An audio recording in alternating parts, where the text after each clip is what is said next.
Hi everyone, this is Ali Wache from Square One, and today I want to take you through 5 ways that you can be more empathetic in the workplace.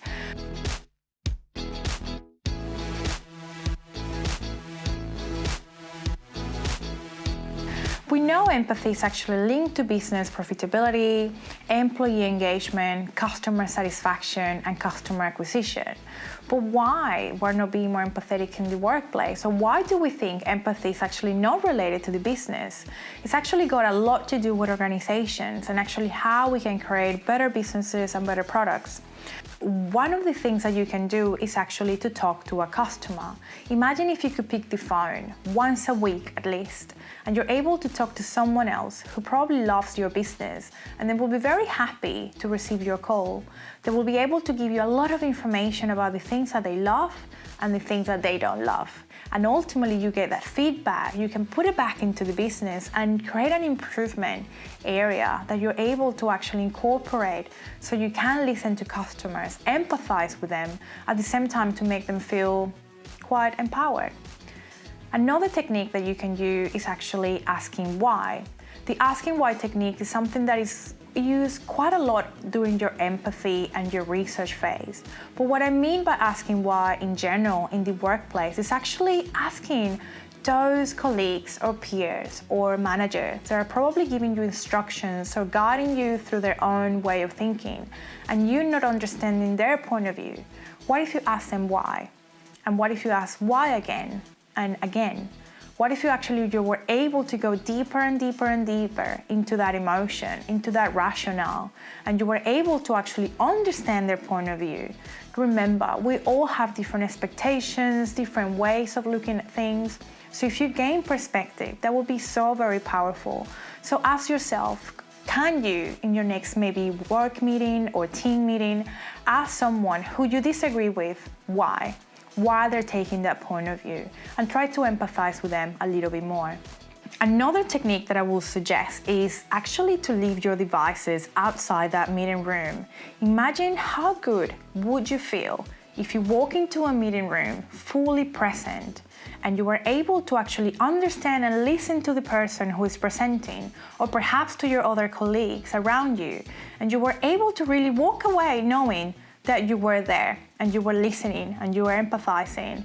The problem is that most of the times we walk into a meeting room with a mobile phone, a computer, an iPad, and to be honest, we're flicking between devices and not really being present, which sometimes can also be quite disrespectful. A lot of organizations actually are implementing a no device policy during meetings, so it is very powerful. Ask yourself, if you left your device or your computer outside of the meeting room, how do you think that will feel next time? Another technique that you can use is actually a third space. There are a lot of organizations and a lot of roles that actually require a lot of listening, a lot of empathizing with customers, a lot of empathizing with patients or with other people around us. And what happens is actually we run out of empathy, and that's actually called empathy fatigue. So when you have a third space, you're actually able to move from the space you're in, which in this case could be your workplace, and migrate to a different space, which could perhaps actually be your home. If you had a third space in between that you can use to actually decompress and feel good again. There is a beautiful story of a nurse that works at a hospital, and every day she actually rides her bike home because that's the only way she can cry on her way home, because she's run out of empathy, or she's used so much empathy and she needs to recharge those batteries, and how she uses that third space so beautifully to really make sure that when she gets home she could feel just a little bit better. So ask yourself, how can you use a third space? What things would you do during your third space? Would you just try relax, listen to music, maybe cry, maybe call your mom, call your best friend? What are the things that you will do to actually decompress and actually fill up your empathy levels again? Another thing that you can do is actually to pay attention at your body language and also your language. Sometimes without actually meaning any harm, We behave in certain ways, our body language says certain things, and we actually start using words that are not very empathetic, especially for those people that actually talk to other customers or employees or peers on a day-to-day basis. Try to take a moment to really consider the things that you're going to say and how can you respond differently.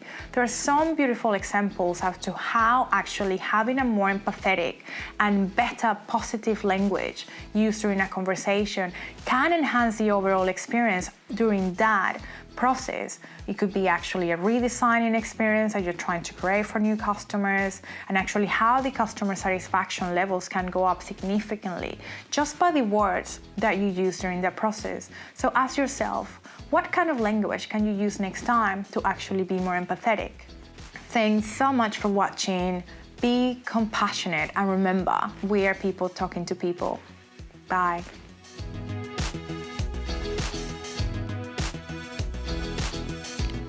For more tips and insights, visit our website at square1.com.au or follow Square One on social to learn how human-centered design can help you create better employee and customer experiences with empathy in mind.